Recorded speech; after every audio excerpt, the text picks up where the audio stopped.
angels willing to hold us in their arms. When our worth of stone, our ashes, and we both passed on. Let forever mean forever and carry on. It is January 21st, 2019. This is the Watchman News, and I'm Mike Callahan. This is kind of, I don't want to call it a video response. I want to call it a video continuation, actually, to the Prepared Mind, and a video that we had just seen titled The Purge, It's Coming, SHTF Follows. Now, I will leave a link to this, to the video that we just watched in the description, the video that you see up there on your screen, in the description of this video. Now, first off, I want to say that John made an absolutely incredible video. I love his videos. This one is top notch. I've been talking a lot about preparedness, and including earlier today, I was talking about mental preparedness and whatnot.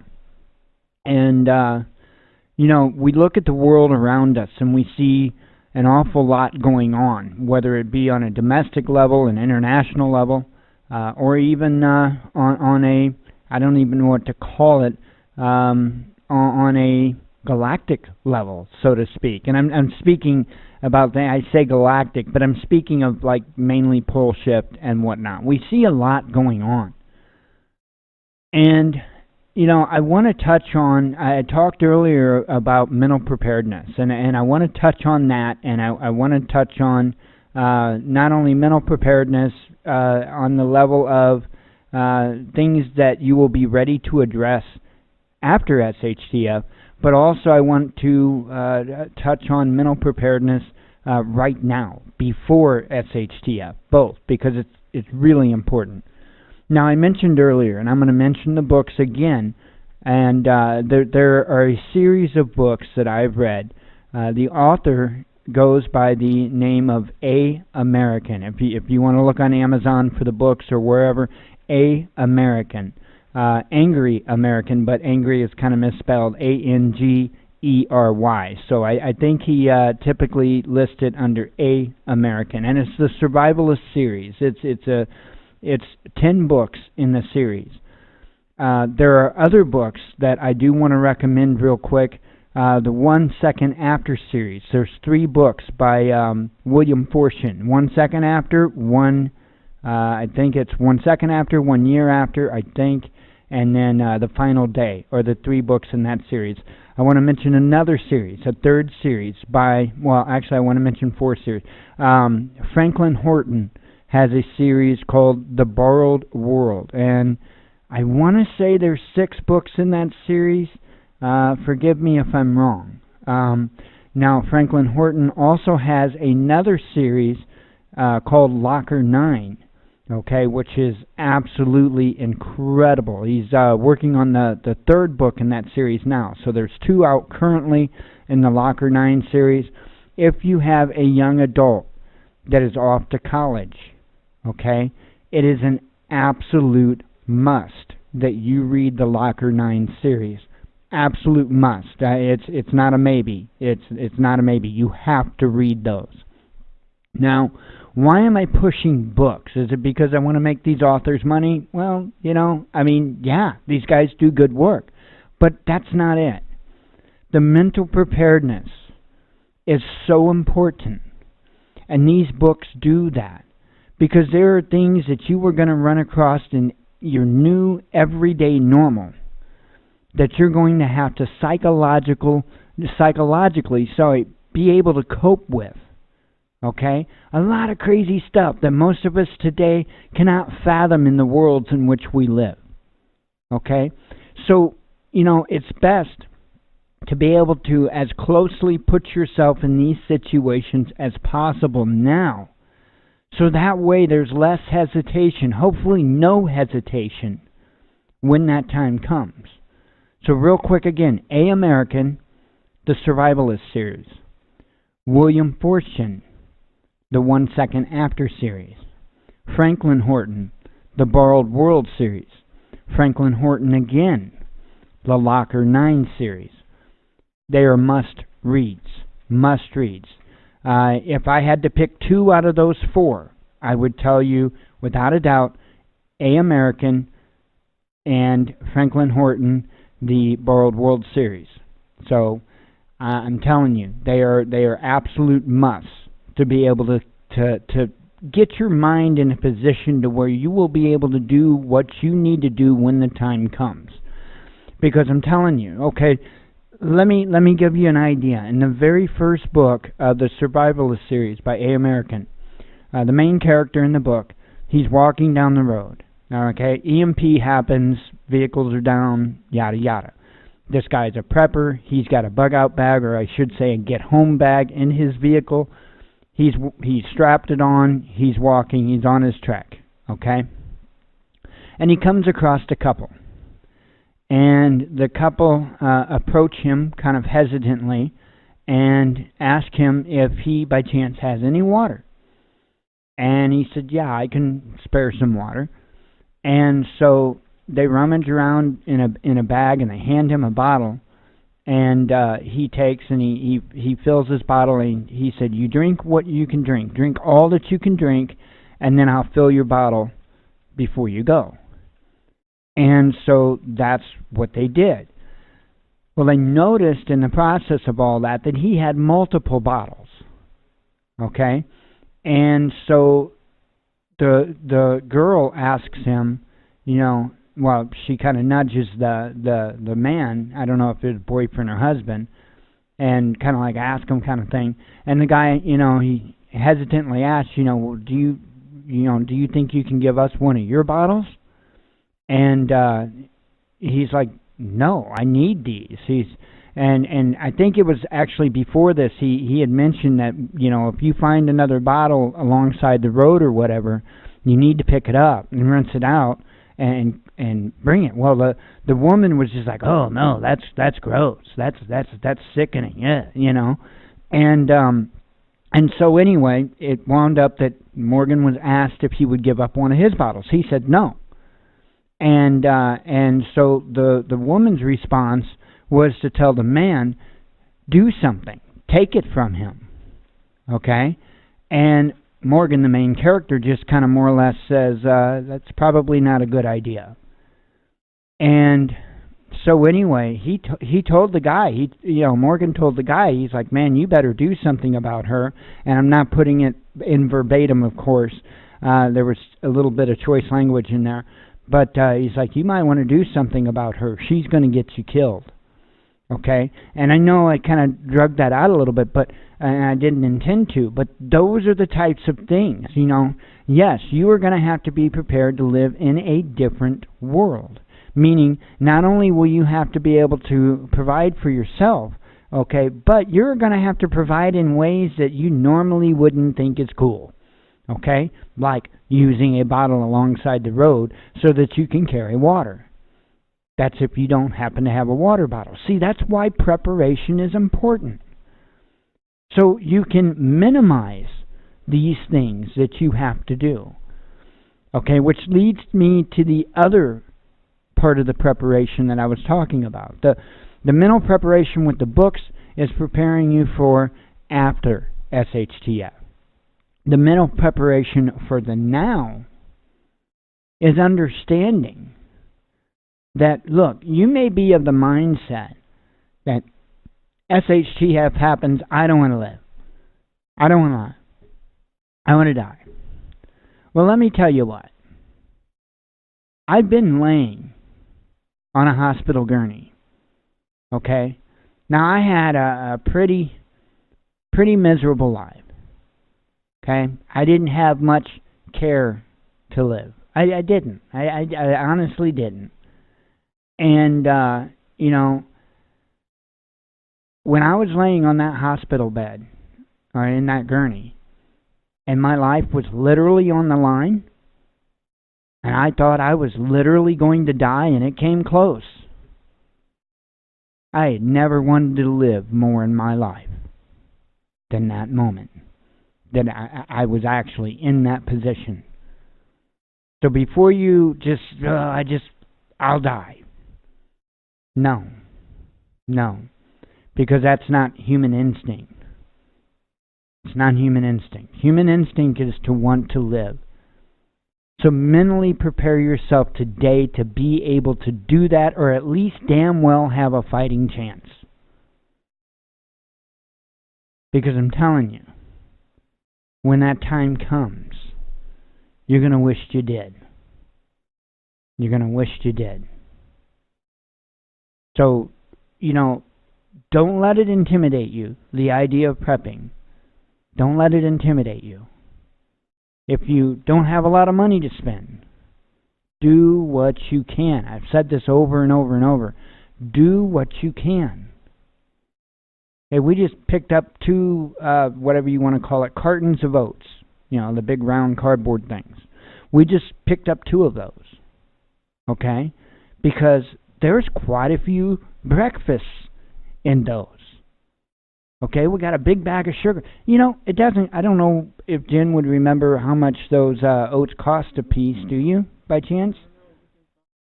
I don't know what they cost, but oats isn't expensive, okay? Oats isn't expensive. And then we buy bags or bags of sugar, we buy bulk bags, the big 25-pound bags, and those aren't super expensive either. And that goes a long way. It's a lot cheaper than buying it by the small bags.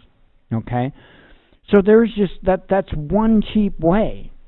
A couple of canisters of oats and a big bag of sugar. Well, there's breakfast for quite a while. Okay, a bag of rice. You can get a 20-pound or 25-pound bag of rice from Walmart for less than $10.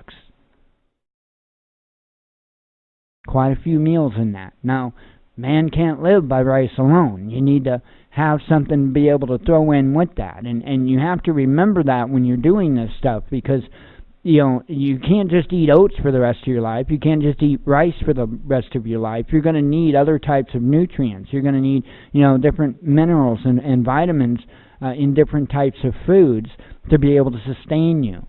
So you have to be careful. You have to be mindful of things like that. But there's other things that we have to be able to get over too, and that's things that we may not like. Okay? There's a lot of people out there that don't like Spam. Guess what? Get over it. That is something that you can store for, a fairly long time, a couple of years or so at minimum. I mean, it's a best buy date on it. It doesn't mean that it, if you've got a can for 4 years, and it's good for, says it's good for 2 years, it doesn't mean that's necessarily going to be bad. Use all your indicators that you can, to determine whether it's bad. Does it smell bad? Does it taste bad? If you don't like Spam, it might already taste bad to you. But does it taste spoiled? Okay? That's the important thing. Let me let you in on a little bit of on with us. I think a can of Spam, if I'm not mistaken, is like $3 and some odd cents. Is it not? I think it's like $3 and some odd cents for a can of Spam. Spam brand Spam. Okay, Dollar Tree has a can of their whatever luncheon meat or whatever they call it, essentially generic Spam, for $1. Okay, and so when Jen goes to Dollar Tree, I normally have her pick up some of their generic Spam. And the other day when she got some and she brought it home, I was kind of hungry. I ripped open a can, I sliced it up, and I put some on bread, and I don't like it nearly as much as I do the actual real deal Spam. Not nearly. But that'd be one hell of a mighty tasty dinner if I'm starving. So there's going to be a level of things we're going to have to accept, okay, when it comes to this, especially if you don't have a lot of money, right? I mean, if you've got millions of dollars, well, build yourself a big underground bunker with walk-in freezers and have ribeye steaks loaded until the rest of your life. But most of us aren't in that position. So we have to do what it is that we can do. Don't let that mountain intimidate you into not prepping. Don't let it do that. Do what you can. Every day longer that you can survive with what you have done is a day longer that you've made it. And a day longer that maybe you can better organize with others. Or do whatever you need to do to be able to not just get by short term, but to see it through. You have to try. You have to do something. No matter how little, no matter how big. But if you're limited on funds, do your best to make proper choices in this. Because it's not easy. I know. I sit here and I go over in my head. I've got this priority list in my head. Now, I use things like eBay's watch list and Amazon's wish list. I use those so that I can store items that I can go back to and look at and say, okay, yeah, that is something I needed there, and that is something I needed there. But the actual priority list is in my head, and maybe you're not one of those people that can do that. Maybe you need to write it down, and that's perfectly fine. But get that priority list set, and do your best to stick by that priority list. Okay? You've got to have ways to filter water. You've got to have something to eat. Okay? You got to make sure that your shelter is adequate, and that includes heated or whatever you need. You got to make sure of those things. You really need to make sure that you have some form of communication. Hopefully you have other people to get through this with. That's one part of preparing too, is talking to other people. But if you do have other people to go through this with, then you're going to need to communicate with them. Not only face by face, but even at a distance. So you have to prepare for that. Okay? Which brings in a whole lot of other things. I highly recommend the Baofeng radios, like the UV5Rs and the variants of the UV5Rs. But before SHTF, you need to familiarize yourself with those radios. You have to know how to operate those radios. You have to be on the level and technically on the frequency with the people you're going to be communicating with. These are all things that you need to do and arrange before SHTF. Yes, there's a mountain, and it's in front of you. But take it one step at a time, and you'll make it. You'll make it. I went from somebody that was prepared for Armageddon like you wouldn't believe. I didn't have everything, but I'm telling you what, I was set up pretty nice. To having relatively nothing. Relatively nothing. Absolutely nothing for prepping. And slowly, over time, have slowly started building more and more and more to where we actually have a fighting chance. And thanks to good friends, some of them are you that are listening to my voice right now, have helped us on that journey, and I'm extremely grateful.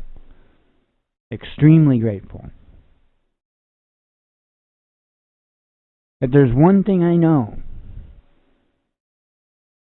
I don't like to give in. I don't like to submit. I have such a fire, such a drive inside of me. And I know when that day comes, and it's a when, not an if, that I'm going to fight like hell, no matter what I have. So I'm trying to put as many tools in my tool belt as I can to do that. And if you're new to prepping, hey, we're not far from you. We don't have loads and loads and loads worth of stuff. We don't even have a place big enough to put loads and loads and loads worth of stuff.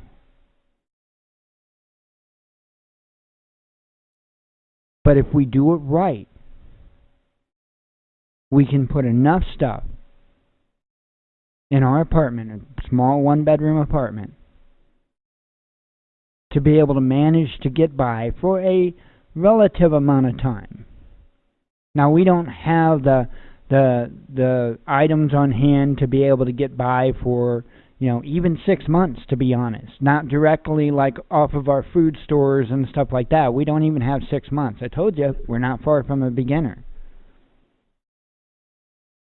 But we would probably have enough room, maybe, if done absolutely right, to have 6 to 8 months worth of food stored. Okay? And that would be cramming pretty tight, because we're already getting crammed pretty tight. So, just do what you can. One day at a time. Just like Prepper Nurse 1 says. It's, STD. Just like he says. What's the S? Yeah, 1 step. Sorry, Prepper Nurse. 1 step at a time, 1 thing at a time, 1 day at a time. Just like he says. Yes, it's a mountain. Don't let it intimidate you. Kick its ass. Kick its ass. Even if you have to do it crawling on your hands and knees, kick its ass. And show it no mercy. Because I guarantee you, when that time comes, you aren't going to want to submit. You're not. Absolutely not. I know, I've been laying on that bed, on that gurney.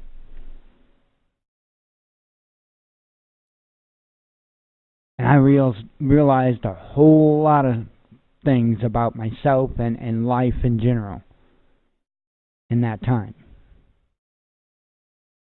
When you look at a doctor and you ask the doctor, am I going to live? And the doctor doesn't say a word, turns around and walks away from you, even in that short little bit of time, you sure now have a hell of a lot of time to think.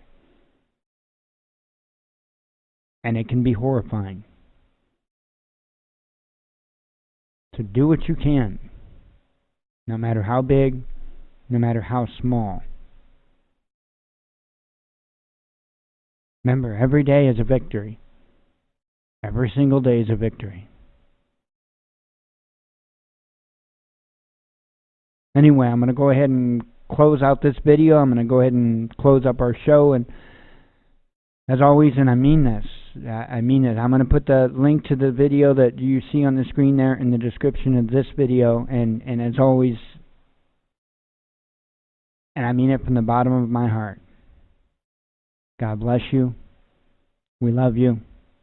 And be one with your spirit.